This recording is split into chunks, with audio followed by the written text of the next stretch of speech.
Salut à toutes et à tous. Alors, la vidéo d'aujourd'hui va parler de sujets qui sont très sensibles et de sujets qui peuvent être extrêmement douloureux et difficiles à entendre et à voir être abordés par certaines personnes. Donc je préfère déjà vous parler, vous le dire. On va parler ici de culture du viol, on va parler de viol, on va parler de rapports sexuels non consentis ou non désirés et ou les deux. On va parler de la réacception et de ce que j'ai pu observer autour de la dernière vidéo de Demos Kratos. Donc si vous êtes mal à l'aise avec ces sujets, si c'est douloureux pour vous, je vous conseille de ne pas regarder cette vidéo, même si je vais faire tout mon possible pour être aussi douce que possible. Je vais dire des choses qui peuvent être difficiles à entendre et qui pourraient être très très mal comprises si on n'a pas de recul. Donc voilà, je vous conseille de faire attention à vous et de prendre les mesures nécessaires. Donc, j'avais pas prévu en fait, bien sûr déjà je ne suivais pas, alors on va contextualiser déjà, je suis pas abonnée à Demos Kratos, j'ai ni des avis positifs ni des avis négatifs, pour être honnête je connais vraiment pas sa chaîne, j'avais pas prévu de faire une vidéo, je sors d'ailleurs de la douche, admirez cette beauté. Et j'avais un peu peur et j'ai un peu peur en fait de faire cette vidéo parce que je sais qu'elle peut blesser certaines personnes, je sais qu'elle peut être très facilement mal comprise et puis parce que c'est un sujet tellement délicat, un sujet tellement douloureux, un sujet qui est tellement en fait complexe parce que on est sur parfois ce qui relève vraiment à mon sens de la zone grise. On est sur des éléments où le vocabulaire dont on dispose à l'heure actuelle est à mon sens insuffisant, donc peu importe en fait je pense la manière dont je vais m'exprimer, peu importe tout le soin et toutes les précautions que je vais prendre, il y a forcément des choses qui seront maladroites dans cette vidéo et j'en suis désolée par avance. Je voudrais quand même tous qu'on se souvienne qu'en fait je pense pas qu'il y ait qui que ce soit qui soit capable de venir parler de ce sujet et d'être irréprochable pour tout un chacun. Donc prenez en compte vraiment voilà, mon travail en tant que féministe depuis des années sur la plateforme, prenez en compte mes vidéos sur la violence des opprimés, prenez en compte mes vidéos sur les émotions dans les luttes militantes, prenez en compte ma vidéo sur le consentement au sein du couple, prenez en compte mes vidéos sur les violences conjugales, bref, voilà, prenez en compte ce que je suis, le travail que j'ai fait durant ces années pour ne pas me transformer en quelque chose, en quelqu'un que je ne suis pas, ce qui serait ultra blessant en fait sur un sujet tel que celui qu'on va aborder aujourd'hui parce que surprise surprise, je suis une femme, d'accord, et je ne suis pas insensible ni totalement détachée de ces sujets, notamment en tant que personne asexuelle. Je vais pas rentrer dans des détails ni exposer ma vie privée en fait dans cette vidéo parce que c'est pas du tout quelque chose que j'ai envie de faire et qui est confortable pour moi, mais je tiens juste aussi à préciser que je veux pas de commentaires du genre tu sais pas de quoi tu parles, reviens en parler une fois que t'auras vécu ci ou que t'auras vécu ça. En fait, non seulement vous ne savez pas ce que j'ai pu vivre, non seulement vous ne savez pas ce que des personnes très proches de moi ont pu vivre, mais en plus, même si effectivement les émotions et l'intime ont leur place dans ces débats-là, parce que c'est également une violation de l'intime, même si on verra, même si on sait maintenant que le viol c'est au-delà d'une question de sexe, c'est une question de pouvoir, de soumission et de domination, n'est-ce pas? Même si l'intime a sa place dans ce débat, l'intime ne doit pas régir ce débat.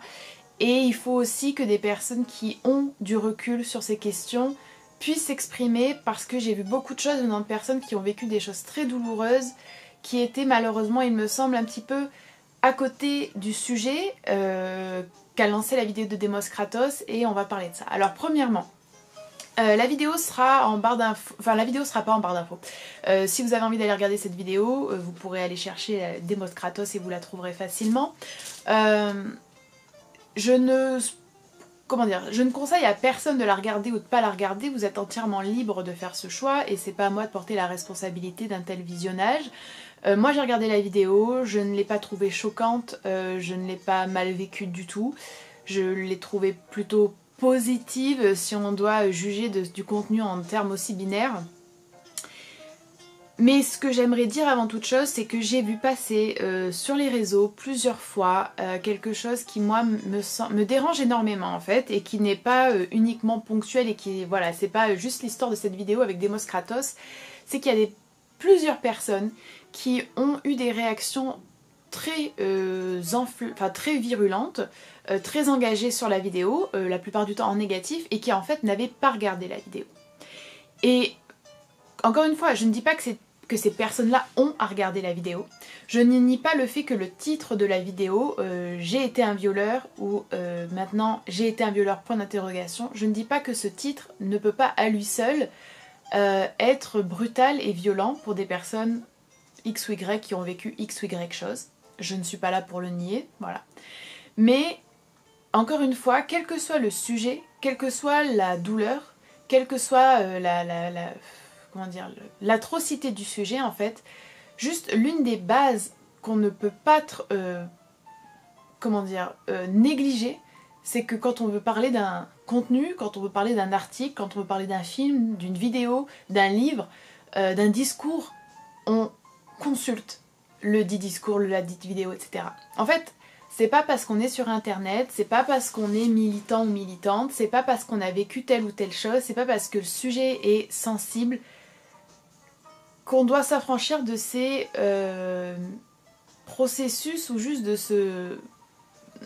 Enfin, je sais pas, juste de ce processus d'analyse qui est qu'avant de parler de quelque chose, on le consulte et on en prend connaissance. Donc j'ai eu plusieurs personnes qui sont aussi venues me voir en me disant « Ouais, franchement, j'ai pas voulu la regarder, j'ai trouvé ça horrible, ça me donne envie de vomir, etc. » Alors j'entends la réaction que peut provoquer le titre, mais en fait, ne parlons pas de choses que l'on n'a pas vues, ça me semble... il faut le répéter parce que à l'heure actuelle, sur les réseaux sociaux, c'est quelque chose qui se fait énormément et c'est très néfaste. Parce qu'en réalité, la vidéo de Demos Kratos, ça doit être quoi, 5 minutes où lui parle tout seul au début, et puis après il laisse la parole à deux féministes radicales, et on reviendra sur le sujet, qui s'expriment sans être interrompus, sans qu'il essaie de minimiser les choses, sans qu'il essaie de leur expliquer le sujet qu'elles connaissent mieux que lui. Il y a des livres qui sont présentés, et pas des livres du féminisme pop et rose bonbon et libéral que tout le monde aime. Il y a vraiment un effort pour mettre en lumière non seulement la parole de concernés, mais surtout la parole de personnes qui s'y connaissent, la parole de personnes qui ont ça dans leur vie au quotidien. Et pour une vidéo qui est sur une chaîne qui n'est pas spécialisée dans le féminisme, pour une vidéo qui s'adresse à un public qui n'est pas forcément convaincu, c'est une vidéo qui reste informative et qui s'attaque à des sujets qui ne sont pas les sujets les plus évidents du féminisme. Voilà. Donc ça me paraît très important. Beaucoup de personnes ont reproché en fait à cette vidéo le titre. C'est-à-dire que le titre au début c'est « J'ai été un violeur » et puis maintenant c'est « J'ai été un violeur » point d'interrogation. Alors moi ce que j'ai envie de dire en fait c'est qu'il n'y a pas de titre parfait pour ça. C'est-à-dire que j'ai été un violeur point, on va critiquer en disant que c'est désinvolte, offensant, violent, insupportable. J'ai été un violeur point d'interrogation, on va critiquer en disant que c'est une remise en cause du terme viol, que c'est une façon de se disculper, une porte ouverte à la négation des souffrances vécues par les victimes. S'il avait intitulé sa vidéo « La culture du viol », on lui aurait reproché de ne pas assumer, d'essayer de parler d'un sujet alors qu'il est coupable de X ou Y. Il n'y aurait pas eu de titre parfait parce qu'en fait il faut accepter qu'il y a des situations dans la vie et les relations sexuelles non désirées, non consenties, les viols, c'est une situation en fait où il n'y a pas de réponse idéale, il n'y a pas de solution parfaite en fait, il n'y a pas de guérison parfaite, il n'y a rien de parfait et c'est malheureux en fait, mais c'est ainsi quoi, et je pense qu'on peut tous et toutes être d'accord sur ça. Donc s'arrêter au titre, je comprends qu'on puisse critiquer le titre, débattre du titre, s'interroger sur le titre. Je comprends qu'il y a certaines personnes qui pensent que maintenant voilà, il a changé avec un point d'interrogation parce qu'il a peut-être peur des répercussions qu'il pourrait y avoir au niveau, je sais pas, dans sa vie. Et j'ai envie de dire, est-ce qu'on peut l'en blâmer? En fait, non, ça me semble juste aussi logique. Alors, on va avancer un petit peu.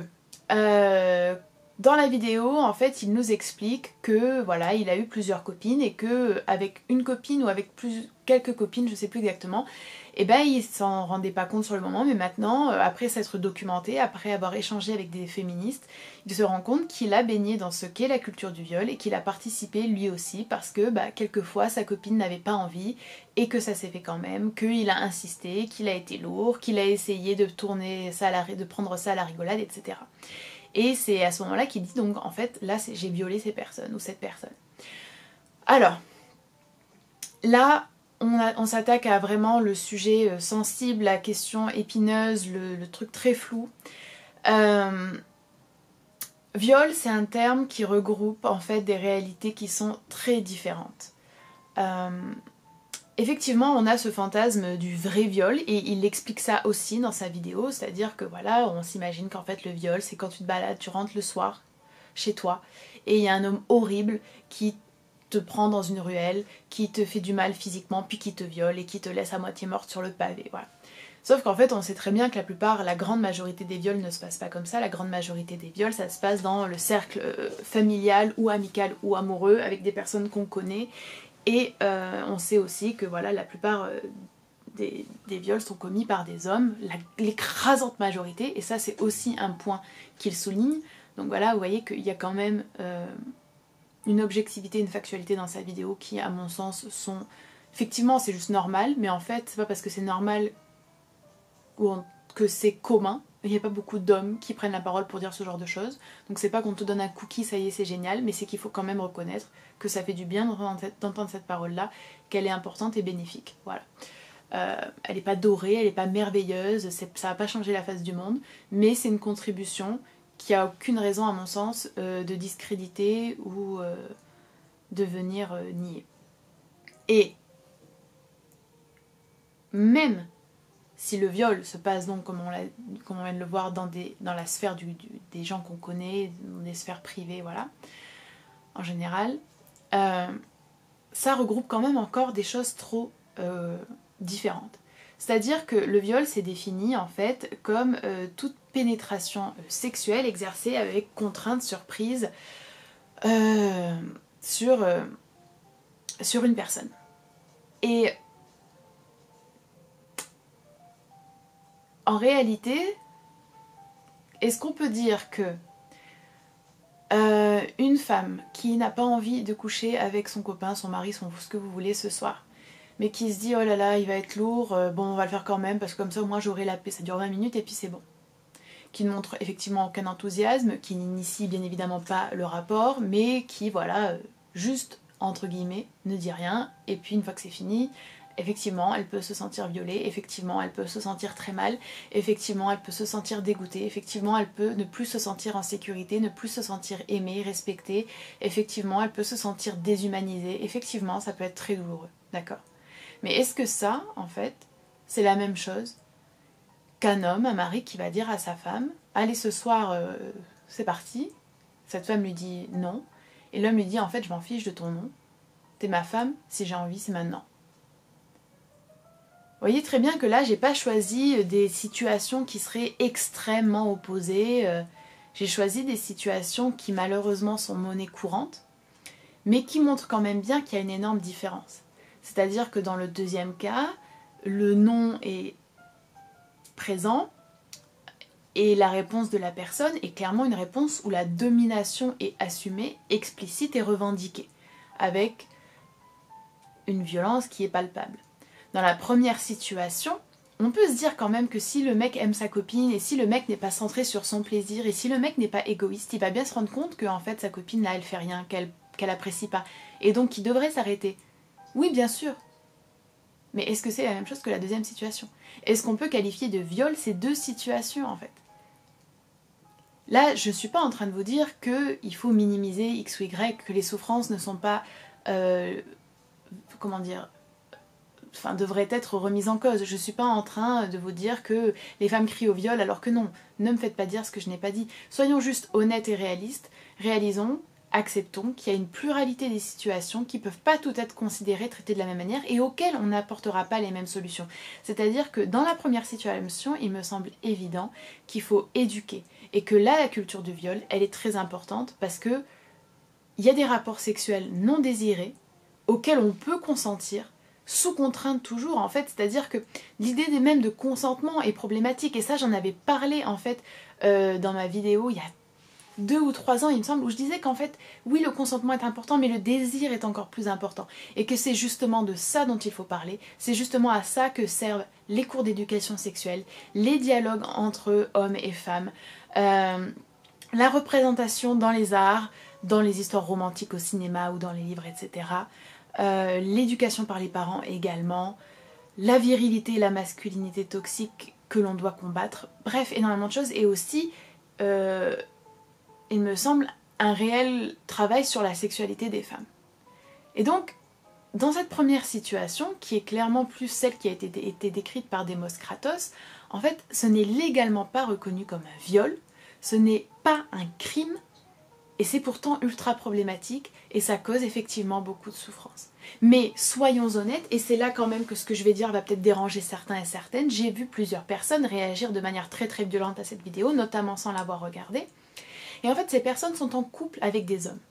Et alors, je suis désolée, mais là, soyons honnêtes, d'accord, tous les hommes, vraiment, je vais être, voilà, parce qu'on ne peut pas être sûr à 100%, quasiment tous les hommes ont été dans cette première situation.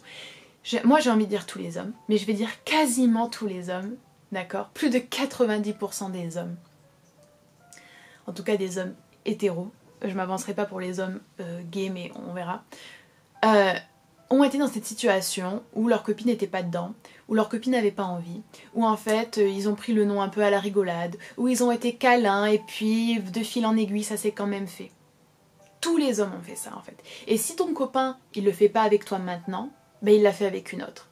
Et peut-être qu'il le fait pas avec toi parce que toi et lui vous avez discuté différemment. Peut-être parce que vous avez un dialogue qui est différent. Je change parce que la lumière est horrible. Peut-être que il a réalisé entre-temps que ça se passait pas comme ça. Peut-être qu'il est devenu plus mature. Peut-être qu'il n'a pas les mêmes sentiments. Bref, à moins de sortir avec un homme qui est vierge et que toi déjà t'es assez éduqué et féministe pour pouvoir en fait lui dire non ça se fait pas, écoute voilà pourquoi, voilà comment ça se passe, le désir, le plaisir mutuel, le respect de l'autre, l'échange amoureux, etc. À moins d'être dans cette situation là, ton mec, ton copain que tu aimes, d'accord, et ben il a aussi été comme Démos Kratos en fait, d'accord. Donc quoi, c'est le problème, ce qui gêne le plus, c'est qu'en fait ils viennent le dire en vidéo pour ensuite donner la parole à des féministes radicales et pour montrer que c'est une réalité qu'il faut combattre et pour que les hommes prennent leurs responsabilités et s'éduquent et éduquent également leurs fils à l'avenir, leurs petits frères, leurs cousins, leurs neveux, ce que vous voulez. Vous préférez quoi en fait, votre enfin, je trouve qu'il y a une forme d'hypocrisie là-dedans qui me gêne. C'est-à-dire qu'on ne peut pas être dans des relations hétérosexuelles, d'accord, et s'offusquer de cette vidéo dans le sens où cette vidéo c'est la réalité de tous les mecs hétérosexuels. C'est juste comme ça, c'est juste comme ça, pas c'est juste comme ça, c'est une fatalité, faut l'accepter, pas du tout. Moi je pense qu'avec de l'éducation, avec des vidéos comme ça, et avec tout le travail que font les féministes depuis des années, d'accord, qui est bien sûr pas reconnu, alors qu'un homme en parle, ça y est, c'est génial, on peut changer ça, d'accord.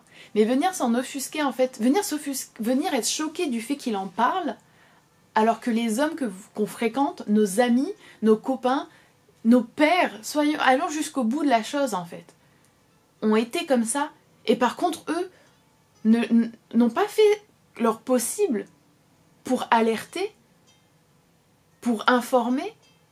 Ben, en fait, pour moi c'est incohérent et c'est hypocrite, et c'est là que j'ai un vrai problème avec une des réceptions qui a été faite de la vidéo de Démos Kratos.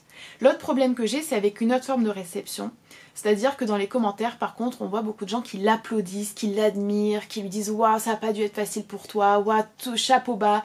Alors effectivement, je dis pas, ça n'a sûrement pas dû être facile pour lui de faire cette vidéo, d'accord, voilà. Mais en fait, quand on parle de ça, on ne doit pas, enfin, quand le sujet est tel, on s'attarde pas sur la difficulté que lui éprouve. Et de manière, je pense que très clairement, c'est pas ce qu'il cherchait dans la vidéo. On doit s'attarder sur la difficulté et les souffrances que vivent toutes les femmes qui ont été dans la situation de sa copine ou dans d'autres situations bien plus graves. C'est ça, d'accord. Il faut pas applaudir un homme parce que juste il ose parler, prendre ses responsabilités. On peut l'encourager, dire que c'est bien, être modéré et raisonnable dans les critiques et les conseils qu'on peut distribuer. Mais il faut arrêter en fait avec cette survalorisation de la prise de position masculine comme si c'était le Saint Graal. Ça ne l'est pas, ça n'excuse pas tout, ça ne doit pas détourner du réel sujet. Mais ça encore, c'est même pas vraiment imputable à Démos Kratos. C'est encore la société et c'est encore une question d'éducation et de représentation. C'est vraiment systémique et global et je trouve ça bizarre qu'on soit vraiment dans une analyse individuelle de ce qui est en train de se passer. La lumière ne cesse de décroître, le soir est en train de tomber donc je suis désolée et ça fait beau, ça a beau faire 10 ans que je suis sur YouTube, j'ai toujours pas jugé bon apparemment d'investir dans un éclairage. Donc, Également un autre point que je voudrais aborder, c'est que il a quand même fait venir des féministes pour en parler et que si on peut trouver qu'en fait son discours n'est pas parfait, que quand lui il parle c'est désinvolte, ça met mal à l'aise, vous pouvez le trouver en fait. J'ai envie de dire que ça reste aussi subjectif, c'est-à-dire que moi je l'ai regardé, je n'ai pas trouvé ça ni désinvolte, je ne me suis pas non plus sentie mal à l'aise. Est-ce que j'ai trouvé que c'était parfait? Non. Mais en même temps, est-ce que j'ai la prétention moi de fournir un discours parfait? Surtout non. Non. Et il y a des personnes qui pensent qu'il a fait ça pour faire le buzz. En fait, moi je pars aussi d'un autre principe très simple. Donc le premier principe c'était je ne parle que des choses que j'ai visionnées ou lues ou entendues vraiment. Et l'autre c'est que je suis pas là pour présumer des intentions des gens. Je suis pas dans la tête des gens et ça m'intéresse franchement pas forcément en fait d'essayer de faire une pseudo-divination pour savoir quelles étaient les intentions des gens et lire entre les lignes quand il n'y a pas de ligne. C'est pas en fait pertinent dans ce genre de situation, c'est-à-dire qu'on ne saura jamais quelle était sa réelle intention. Et est-ce que c'est pas plus intéressant en fait d'analyser ce que ça montre de notre société, d'analyser les réponses qui sont, que trouve cette vidéo et les répercussions que ça peut avoir? Moi je pense que c'est plus intéressant. Est-ce que c'est pas plus intéressant de se concentrer sur ce qu'ont dit les deux féministes qui étaient invitées et sur la plateforme qui leur a été offerte? Est-ce que c'est pas plus intéressant de voir que c'est voilà, un homme qui prend la parole et comment est-ce qu'il prend la parole et comment est-ce que c'est reçu? C'est beaucoup de choses. Et vraiment je pense que les gens qui s'imaginent qu'en fait c'est pour faire le buzz, c'est qu'ils ont une vraie méconnaissance des réseaux. C'est-à-dire que c'est pas populaire à l'heure actuelle de fournir ce genre de contenu. C'est populaire de voilà dire vive les femmes, mon corps, mon choix, de parler peut-être des règles, et encore. Mais ça s'arrête là en fait. Quand tu arrives pour parler de culture du viol, et que tu cites le livre Culture du viol à la française, crois-moi bien que le buzz en fait, ça va pas être un bon buzz. Et tous les buzz en fait ne sont pas bons. Et quand tu es youtubeur et que tu sors un titre comme ça, et que tu vis des sponsors, et que tu vis des collaborations, c'est pas non plus un calcul en fait marketing. Je pense vraiment que là les gens font une fausse route sur ce sujet-là. Et donc pour en revenir aux deux féministes qui ont été invitées, voilà, en fait il fallait aller au-delà des quelques minutes où il explique pourquoi il fait cette vidéo, où il explique que c'est pas à lui d'en parler pendant toute la vidéo et qu'il n'est pas compétent et que donc, voilà, arrivent les deux féministes.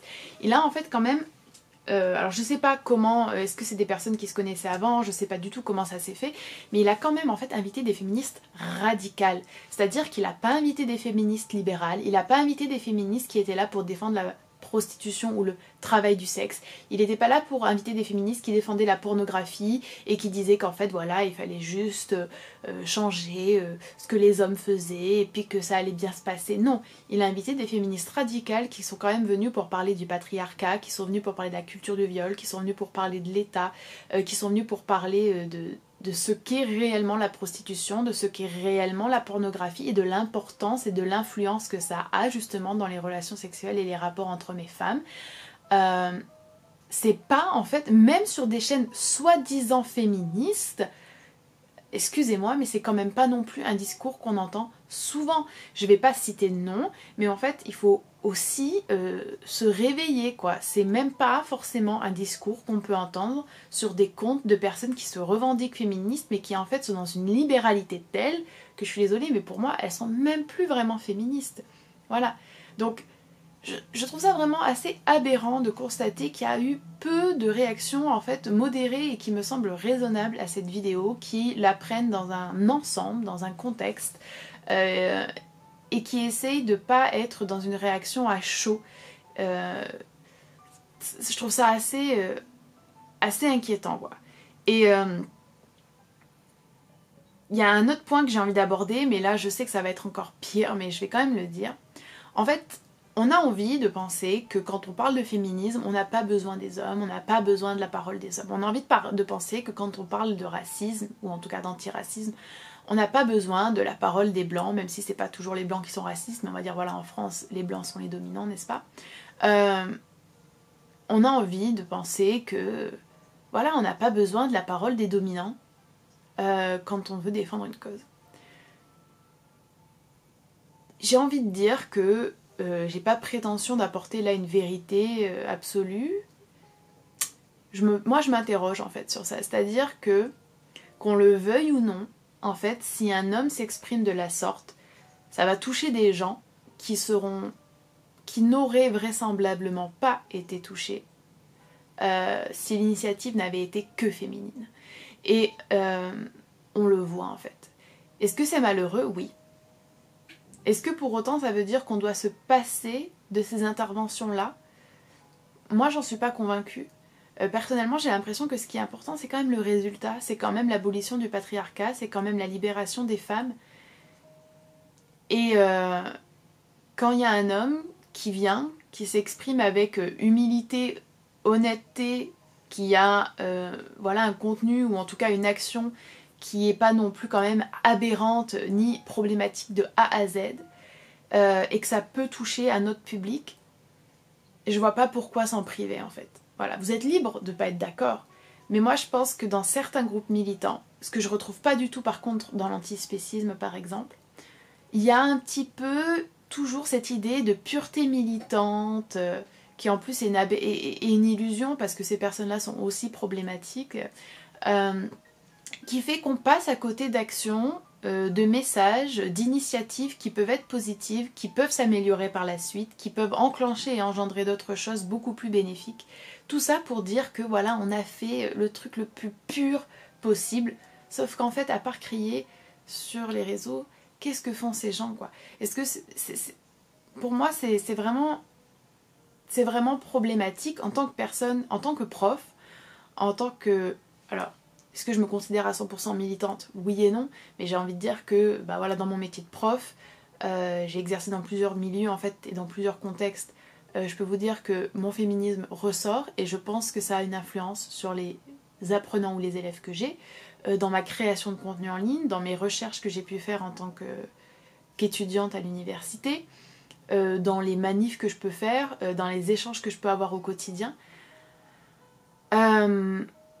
Cette pureté militante, ce que ces gens pensent être une demande en fait de non-problématisme, alors qu'en fait ils sont problématiques eux-mêmes, ça ne marche pas.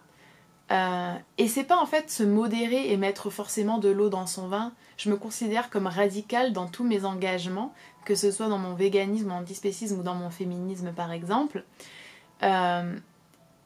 Mais pour autant, j'arrive à m'adapter, j'arrive à comprendre, j'arrive à être pragmatique, j'arrive à rester concentrée sur l'objectif final. Et je pense que c'est quelque chose qui manque beaucoup aux réflexions féministes que l'on trouve en ligne. Je parle pas des réflexions féministes en général, parce que moi les féministes que j'admire,